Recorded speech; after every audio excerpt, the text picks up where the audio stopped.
the thing that scares me is that my years are running out doing the thing I love doing. You know, I love meeting people, I love befriending them, I love earning their trust, I love selling them something that makes them wealthier. When you need money, you haven't got money, and when you've got money, you want more time. That's life, no matter what career you're in. And then you start to realise what's truly important. It's not the money, it's the life. Feeding my eldest son, newly born, in '97, in the middle of the night, and shedding a tear under the pressure.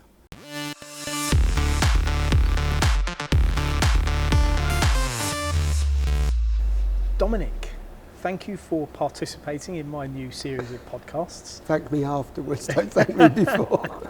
I'm really looking forward to this one. Now, I've known you for many years. We were just talking offset. A lot of the time, in fact, all of the time, we've been talking about Matsuura and the products that you supply. But today, this is about you. I want our audience to find out more about you, who you are as a character, some of the things that have happened in your career. So that's what we're going to cover in this podcast. And I'm probably going to ask you some questions where you're going to go, what's the answer to that? But that's all part of the fun. So perhaps for now, you could just tell the viewers who you are and what you're currently doing here at Matsuura, and then we'll get into the journey.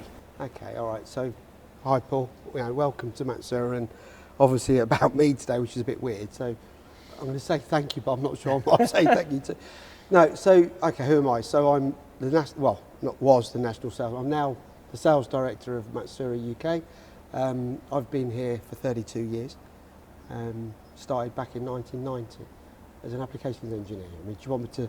Yeah, well, let's talk about that journey, the process. That's really, I want to know where it all started for you, even back maybe before you started work. What was your ambition in life when you were young? Right. Okay. So coming from you built like a footballer, so I'm assuming you wanted to be one of those. No. Coming from an Italian immigrant's son, Dad was uneducated, right? So Dad came to the UK in the early '60s. With my mum and my eldest brother. Dad worked hard and came over the Bedford area, the London Brick Company. Yeah, all the Italians came in, and that era where a lot of Italians came into the UK to work at the brickyards. So I was born in '68. I was the first child to be born in the UK. So I am English, British, or dual nationality, should I choose to have it. So brought up in a Sicilian household with two other siblings that came along, my brother and my younger sister. So, and everything that Dad instilled in us from an early age was to get an education, to do well, to be polite, to be humble, and get an apprenticeship. That was all he ever used to say, because Dad had it hard, Dad was, as I say, he was uneducated, didn't speak English properly, couldn't read or write English, so we helped him throughout those years.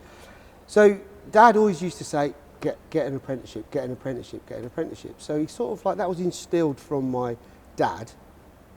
So when I was looking to leave school, I applied for so many apprenticeships at the age of 16.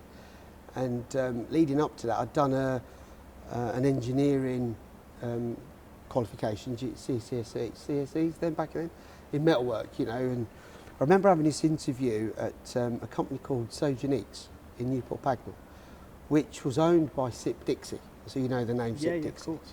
Okay, so that company used to refurbish machine tools. So I went along with my bag of bits, did the interview, got the job. And it was quite a long time after that George Quinn, actually, I believe he's obviously passed away so many years ago, but he said to me, the reason I gave you the job, Dom, because you came to this interview with this plastic bag full of all these metal components you'd made at school. What were they? What was in there? Oh, a nutcracker, a toolmaker's clamp, the normal stuff you made at school, right, back in the day. That's weird, I did exactly the same. I didn't take the bag, but I made those part of Well, I brought all these bits and put them on the table, and he goes, you were so enthusiastic and passionate about these bits that you made at school, I had to give you the job. And that says a lot about me, because throughout my whole career, people have always said that you've got the job because of your personality, your ambition, your drive and your passion. Hence how I sell Matsuura machine tools. But so from there I did an apprenticeship, got qualified in the machine shop, so I was a skilled machinist. But I also did a fitting part of my apprenticeship, did machine tool building as well. So I left that business because we got made redundant. I was only 20, I think 21 at the time. Went to a company in Buckingham called Leslie Hartridges. This is on my CV. I've only ever had 3 jobs, but we were manufacturing at that point the Cubotic machining centre, which was a bit of a weird concept. It was like a horizontal machining centre, but with a cube. Okay. So you indexed the cube and you had 4 faces. Anyway, I went there because a lot of the guys that got made redundant from Sogeniques went there, and I got in through the back door. And I went building machine tools, and very quickly I got into the applications department. So going into the applications department, I was doing obviously the training, the installations of these machines, but I also did my first machine tool exhibition, which was Metcut 90 at the NEC, where the sales manager there saw I had a flair for selling. So we came back from the show and he called me into his office and he says, saw you at the show, you were interacting with customers, you were, very enthusiastic, passionate, blah, blah, blah. You ever thought of a job as a salesman? And I said, do I get a company car? That's my 21 years old, you've got to be cheeky. And luncheon vouchers. And a luncheon voucher. Do I get a company car? Anyway, so we went from there, and anyway, things didn't evolve there because sadly he then went on to leave, and he came to a company called Beaumont Manuring, which was obviously a subsidiary at that time of Beaumont Machine Tools, who was the agent for Matsuura. We see here. Here we are now. So he rang me up and he said, Dom, I'll be speaking to the directors, and I put your name forward to maybe be a salesman for me on the Beaumont Manuring side, selling the Manuring sliding head, if you remember that machine. Okay, yeah. So we sold that many years ago as Beaumont Manuring, as a subsidiary. Anyway, he said, well, because of your age and because it's a start-up, they don't really want me to employ another sales guy. They want me to go and obviously start selling the stuff and then grow the business from there. However, they are looking for an applications engineer, and I've put you forward. Would you be interested in coming to meet? At that time, it was Bill Tempest, who's my old sales director that's retired, obviously, to come and have an interview for an engineering role. I wanted out. Where I was just wasn't what I felt wasn't real machine tool business. So at the age of 21, I drove up from Milton Keynes to Junction 22 at Colville and had an interview.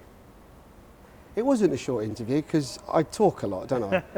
So 4 hours later, and this was when we were across the road at the Hermitage, from here it's literally across the road, where Beaumont Machine Tools was a company of just over 10 people. They just set up as a subsidiary of, well, it's actually privately owned by that time by 3 guys. Anyway, to cut a long story short, I got offered a job as an applications installations engineer installing Matsuura machines in October 22nd of October 1990. Okay. And then, so from there to where you are today, this has been the kind of whole Matsuura journey then, I assume, isn't it? So I joined the business in 1990, and for a few years, obviously, I did apps installations. And that time we were smaller, so you got to do everything. You were doing service, you were doing apps, you're doing installs, pre-sales, you're doing absolutely everything. And again, because I'd shown, I suppose I spoke, it was interesting actually, and I've done full circle. One of my directors, John Jones, interviewed me as a second interview, and he said, what's your aspiration and where do you want to end up in your career? And I pointed and I said, I want your job. And today I now have that job. You have that job. It's 32 years later, but I have that job. But the company's a different business to what it is today, to what it was then. So I went on apps, and John, who knew I wanted to be a salesman, he saw that I was good with people, good with customers. He offered me an opportunity to go into the sales team. And so 27 years ago at Mac 96, bloody hell, yeah, 96, Mac 96, I became a salesman, an ASM. Okay, now it's clear where you've got to today, Dom, and it's a fantastic story. Success today. You're now sales director here at Matsuura. But what I want to kind of explore Domenic as a person as well, and what drives you. So in all of this period of your career, what's been the real thing for you that's got you out of bed in the morning? What's the thing that makes you tick as an individual? I don't want because I know we've both got the same star sign, and we've got a lot of commonality. I am very driven. I'm extremely driven, and for me, enough's never enough. It's a trait that I love and hate about myself, because that's the drive. I always wanted to be number one in my field. I think I have achieved that.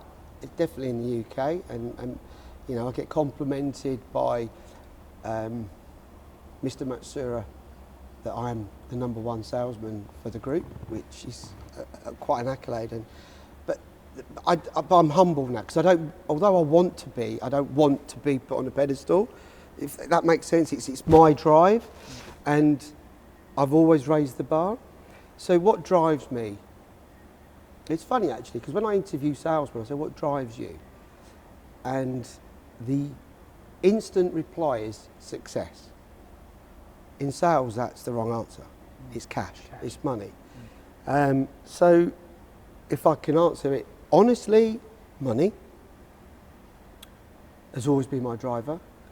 We spoke off set, you know, to provide for my family as a father figure, like my father did when I was growing up, has always been a responsibility, and even to this day I take very seriously. But I think there's more to that with you, in the fact that I think your success is down to how good you are at what you do as a profession and the equipment that you've got. But you don't get good at what you do for a profession without being passionate about being good at that role. So I think there's always one of the things I've always thought is if you're really interested in something, you're prepared to learn and go that extra mile to be extra good at it. And when I talk to people and interview people and meet people, you can't help but make some kind of judgment as to that person's attitude and their hunger to be good at what they do. And I see that does come really through with everything that we do with you. I think you're very articulate about making sure you know everything about what you're selling and what you're doing. And you can't be as successful just because of the money. You need that too. No, you're right. I mean, look, I love Matsuura, right? I love everything about my job. I was just saying to you, you know, the thing that scares me is that my years are running out doing the thing I love doing. You know, I love meeting people. I love befriending them. I love earning their trust. I love selling them something that makes them wealthier. You know, and when I go in and people say, oh, look at your machine, what it's doing, I say, it's not mine, it's yours, you bought it. You know, and that whole journey, I think, you know, for me, the career at Matsuura has allowed me to grow as a person. I think you grow with age and wisdom and experience. But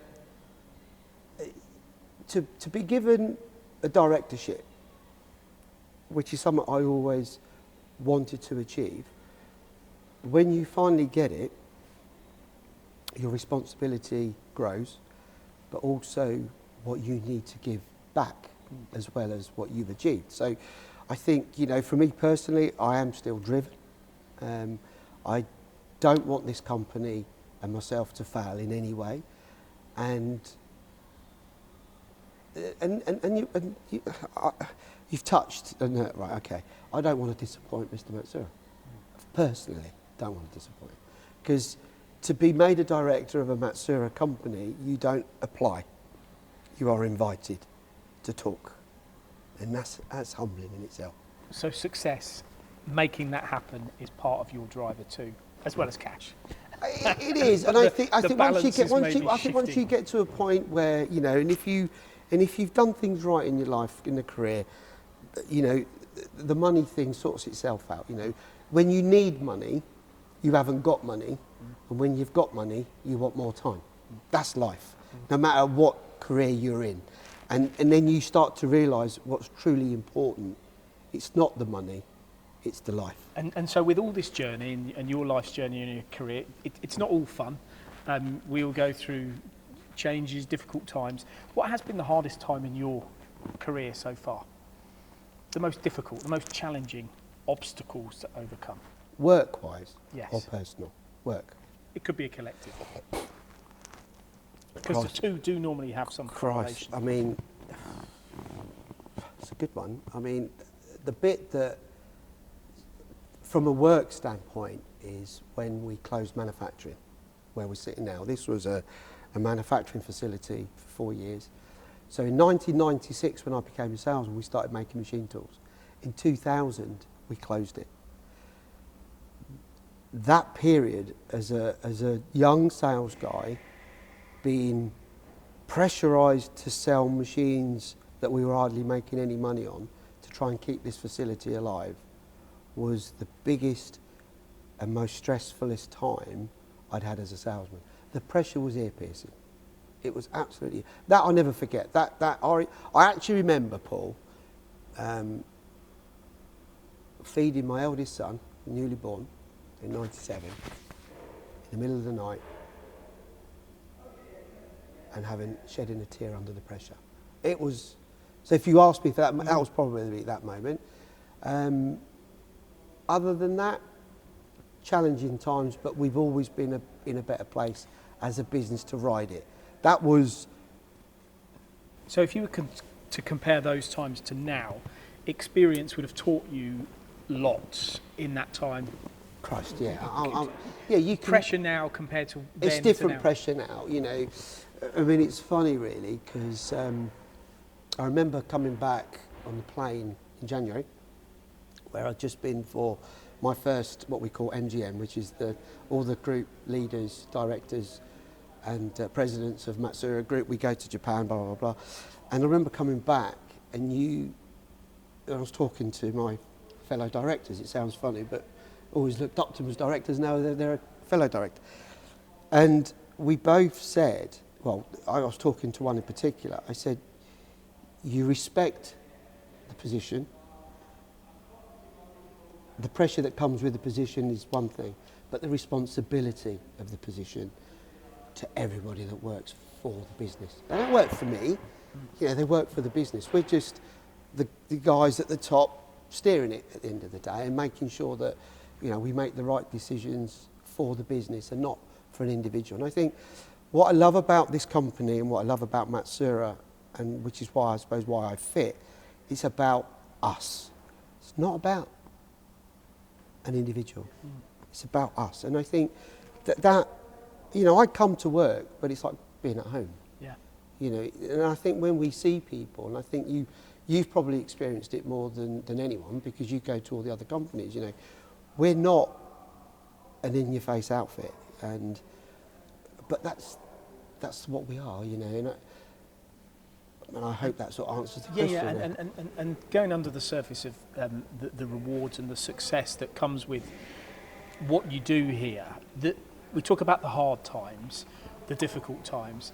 There must be plenty, and I'm sure there's more good times than bad. Is there any recollection you've got on some of the times where you've walked out of those doors and gone, wow, I didn't expect that. The best and the biggest order you've got. What did that well, mean? I've been very lucky in my career, right, to have sold some very large projects.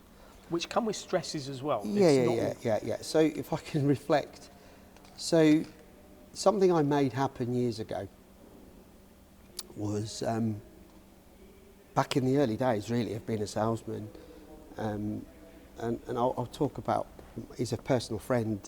Two personal friends that have helped me along the way. Well, a few personal friends, but Steve Blewett, who used to work at Williams Grand Prix, and again, I was always looking for something, right? So I remember bringing him over to Emo back in the day, and we were basically in the aisle of Hanover, one of the halls, and I said to him, what have I got to do, or what have we got to do to become a technical partner and sell you loads of machines? Greedy, hungry salesman, right? Give me a simple answer. And he said, leave it with me.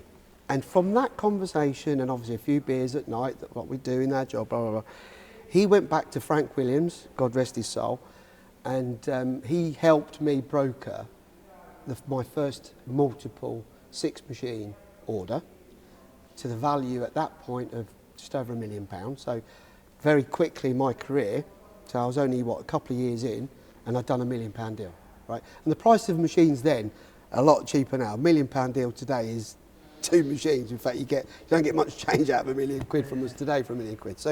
So if you go back 6 spindles, £1 million, and we got a technical partnership. We were a name sponsor on the lorry. We could take customers to the race days and blah, blah, blah. Now, I did that, right? But I was a minnow, and all the directors and Mr. Matsuri, Matsuri, they took all the high life out of it, and poor old Dom, I just had to bear do with the commission, So as a mere mortal. But, when I look now, so that was then.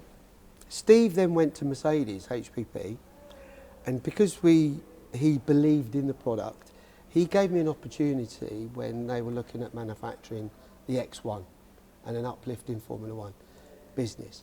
So they ordered, was it 13 or 15, I can't remember. Anyway, 11 million quid's worth. It was a bit different. 1 million, 11 million. The sell of 8 Matsuuras on a fast ends was £5 million. These are big wins. These are points that these you are, can oh, recall. These are a lot. It gives a career changing. Yeah, 100%. Yeah. And talking about selling, it's people look from the outside in and they think it looks easy, and we're talking on camera. You're going out, knocking on doors, talking to your mates, which they are your customers as they become. It's a difficult career, isn't it? With loads and loads of ups and downs. How do you now, in management or in a directorship with your salesmen that work for you, how do you try and install some of your experiences and some of your beliefs into them to make them as successful? How hard is that? Because management's tough. Yeah, it is. And I think, so one thing that, having done the job for so long, having recruited a lot of salesmen, a lot of us still here. Obviously, we've had ones that it's not been successful, it's not worked for us or for them. And, the hardest thing is, knowing what to recruit, what age bracket you want, not to be ageist, but what age bracket, what their needs are, what their hungers are, and how you coach them. I mean, I still do the job today. I'm still on the road, okay? So as a sales director of this business, I am still out there. I was talking off air. I was prospecting last week, snipering as I call it. But, that's my job, and, along with other responsibilities. But when I take a salesman on, I'll rephrase that, when we take a salesman on, it's because the company can afford to invest in someone. So we're never looking for a quick return on a sales guy, because if you're looking for a quick return, he ain't going to last. So you need to give someone time to grow into the business, understand the products, and understand where we lie in the marketplace from a feature and benefits and a return on investment. The roller coaster of being a salesman is a very lonely job. We make it look good, right? The cliche of shiny shoes, suit, tie, nice shiny bag, blah, blah, blah, watch, all look good, doesn't it? But inside, mentally, it's probably one of the most challenging jobs you'll ever have, because the pressure never goes away. Doesn't matter how successful you are, you're still under pressure. I mean, if I haven't sold a machine for 2 weeks, I'm starting to shake. Right? It's like you're looking for your next fix. So if you're not careful and you don't coach people in the right way, the job will eat you from the inside in. It's a pressure that builds, okay? And you start to show that to people, customers. And if a customer senses that you're under pressure to sell, they won't buy off you. It's a real, you used to sell, right? It's a real tricky balance where you are trying to convince someone that we're the best thing in the world and all the reasons why, but not show that you're under pressure to sell. The other one I always used to use, which was a funny one, which I can't use anymore, but I've got another one now, is that, they have to feed my kids, right? I had 2 kids, and an ex-wife that was feeding my kids. I needed money. Now it's my retirement pot. So there's always a reason. There's always a reason to make people laugh. And I think the biggest thing is to be yourself, make people relax. And I think you have to be yourself. I remember when I first started selling, A wonderful chap, Jack Carter, was my first. I don't know whether you know him. I know the name. He used to work for Bridgeport. Yeah, I know the name. He took me out, and it was my first. Bridgeport took me on, and they said for the first 4 weeks you're going to go. Well, sorry, the first 6 weeks I went into the factory, scraped the ways, got to learn the machines. It was a brilliant apprenticeship in the product. Then from there, they said, you're going to go out with Jack for 2 weeks. Watch how Jack does it, and I want you to follow him. And anyway, I went out with Jack. Fire. Yeah, so Jack met me on day 14. Get in the car, and we went down probably your territory, like Baldock and Stevenage and all that. Yeah, just a bit south of me. To all these small subbies that all had these vertical machining centres. And Jack's way, and I hope he's listening or even watching, he used to go into companies and he used to love telling jokes. Oh, right? yeah. So he'd go in and he'd walk through the door and he'd say, listen, have you heard the one about this, that and the other? And there's me going in with him and I'm thinking, do you know what? I'm not a really good joke teller. You know, how am I going to survive in this role? Because I can't go around just telling jokes. I just can't. It's not me. And that comes to your point, is you have to be yourself. You have to find your own way. And that worked for him, but it wouldn't work for me. I'm not a joke teller, but you also have to be a good listener. So, and I think, you know, I mean, we always say, when you're training someone, I mean, you've asked quite a direct question. How do you train your people? You know, it's to be yourself. You know, find your stories. Don't talk about the product till the end. You know, if you go into an appointment and you hit it off, you know, and you start talking about life, what's going on in your life. Just if you once you get a rapport, a cold call's different to once you've got a relationship with people. I mean, I go and see customers now, or mates. 90% of the call is just catching up. And the last 10 minutes before I walk out the door is the call. So do you want me to quote you that? Do you want me to do this? Or do you want to come and have a look? So, because they're relaxed. And I think, you know, gone are the days, you know, I remember knocking on cold calling, right? You know, we've all done it. I don't think it really works for us. It does work for some products. But, you know, when I first started, you know, I didn't know anybody, you know. You know, if we go back, Bill Tempest gave me a photocopied customer list out of his A4 bounded folder and about 8 or 9 street maps and went, off you trot. Yeah. That was my apprenticeship. Right, and then, you know, you're knocking on a door, you know, and it's like, you know, I remember the first time, you know, you're knocking on and so you've got to keep going as well. Very quickly you learn what to do to get in. Yeah. You know, and but that thick skin, I mean, can you let me out? This is be an interesting answer. Can you quickly tell when someone hasn't got that skill to become a good salesperson? Let's say you recruit people, you see other sales guys in the industry, or can you quickly identify someone 100%. That has and that hasn't? Yeah, I know. Yeah, I know. I employ people, and to be fair, I will say the team that I've got now, it's never going to be perfect, but it's the best sales team we've ever had, and we're delivering. You know, and also you've got to give them.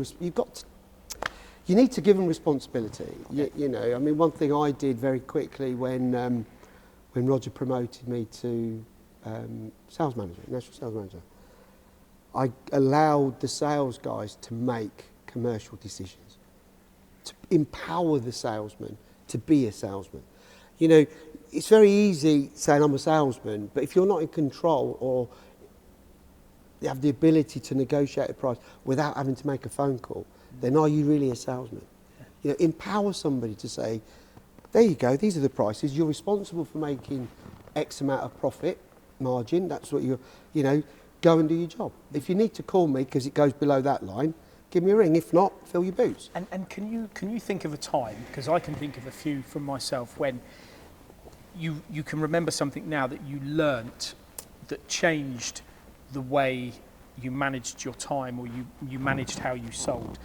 Let me give you an example from my perspective. I always remember there was a company in Rugby and they were looking at buying a mill turn machine. And I was ringing this guy, I was trying to drop brochures off, I was knocking on, I was doing all the things you're talking about. How can I get in there? Do I go in the back door, the front door, over the top?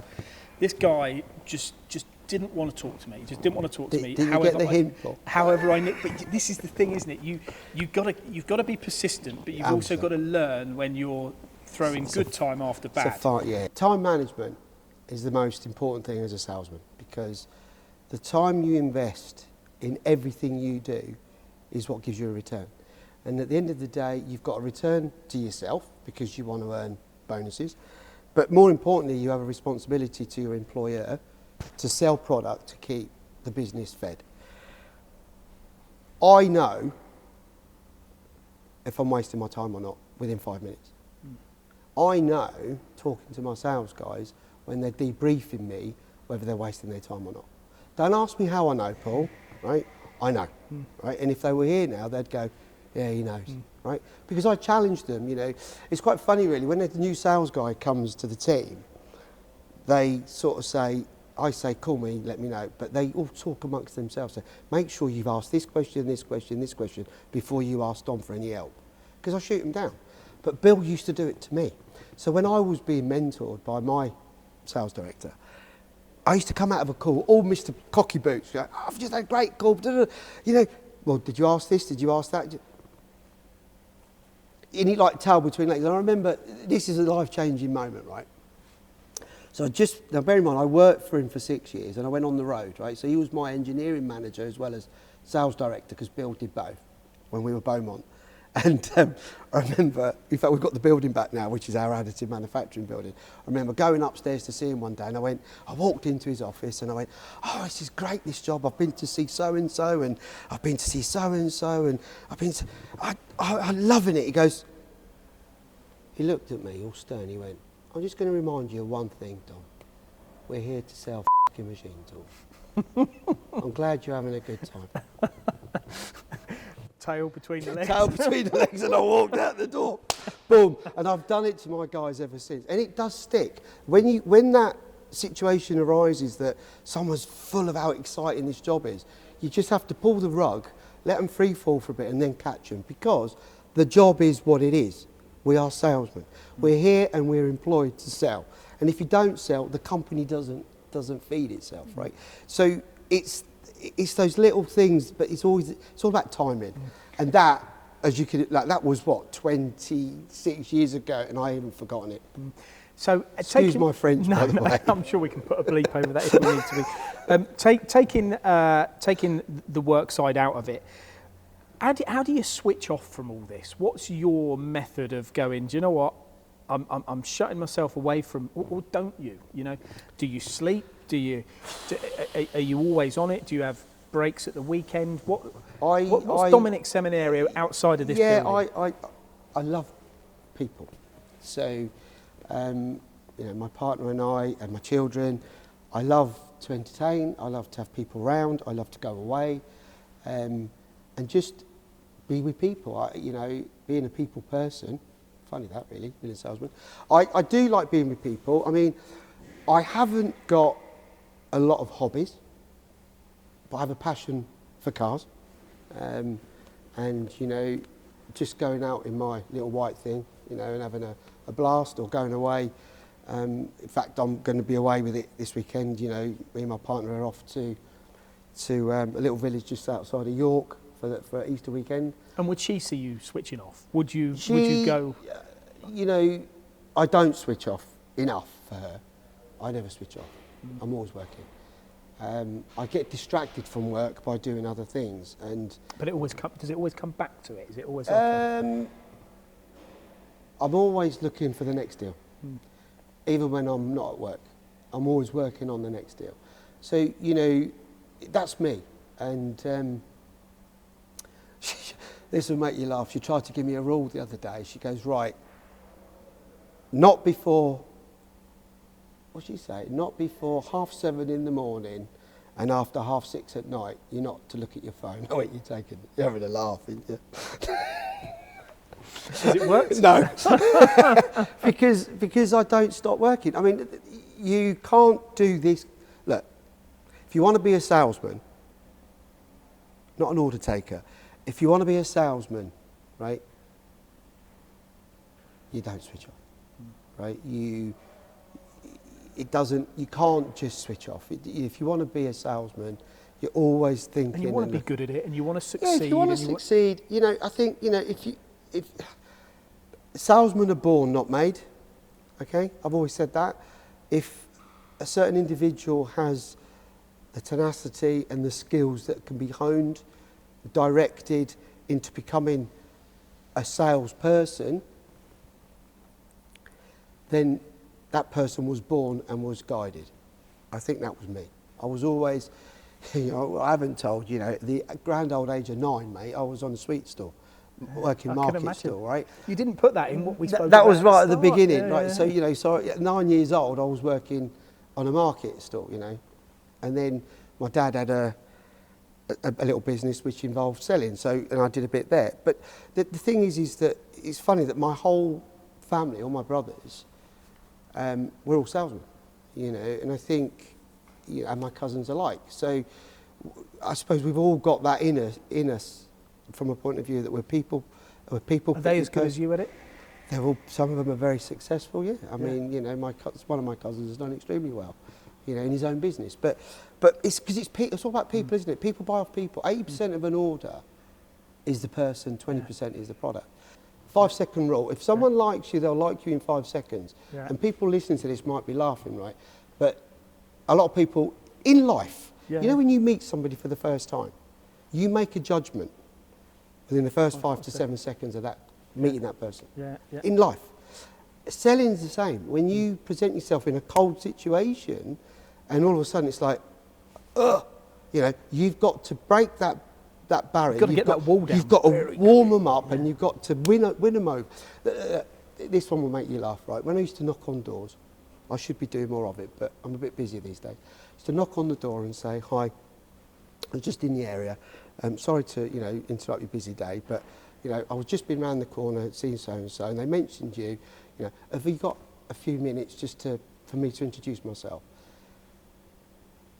If they opened the door and let you in, you was in for an hour and a half. If they offered you a cup of tea after 30 seconds, you weren't leaving, right? Yeah. But that's what breaks down the barrier, is that people buy off people. And if you can be yourself and that person likes who you are, he'll give you the time to listen. Yeah. If he's listening, you're probing, you're pitching, right? And then can I have a walk around the shop?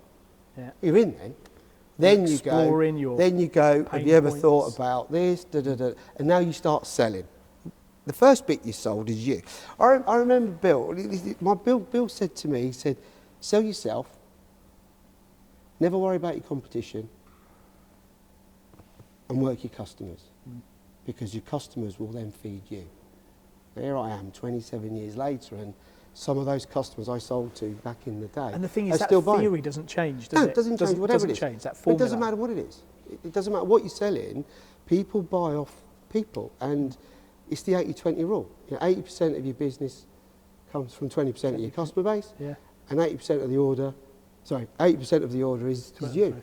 So, you can look at the science if you want to. What about the fun part of this? And we're going to come to a close in a minute, Dom, but I want to go into Japan. We talk about how hard selling can be, and, how demanding and how switched on you are all the time. But there is a fun part to what you do, and you must have seen many funny things over the decades. When you go away to these trips and customers go with you, these are the really interesting parts. I think if you are lucky enough to take customers away to somewhere like Japan, and you offer them a life-changing experience. So the one thing I love about working for Matsuura is that we're Japanese, and every now and then we take a group of customers away to Japan, but we show them Japan as well as Matsuura.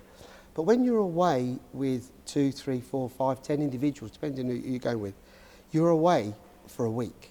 You're living in each other's pockets for a week. I can honestly say, of all the trips I've been on, the majority of those people that I've been away with have become personal, long-term friends. And I think that's the beauty of business, is that if you get it right, you can have a bit of fun. A lot of pressure, but if you can have a bit of fun, more importantly, if I said to you today that my best friend, I have my two best friends are ex-customers. and they are lifetime friends forever, you know. And that's through work, you know, and we never talk about work when we're together, we're friends. Yeah, but, yeah. And we talk business when I go and see them in their businesses. But I think the point I was trying to make is that to be a true salesman, it becomes your life, should you choose it. Well, good stuff. It's been an absolute pleasure hosting you today, Dom, on this series of podcasts. Thank you very much for your time. Thank you. And it's been a great journey you've had, and I hope It hasn't finished yet, mate. It hasn't finished yet. There's a few more corners yet. But no, thank you. I hope Thank you. I hope it's Oh, it's everything been you thought. fantastic. Thank you very much, Dom.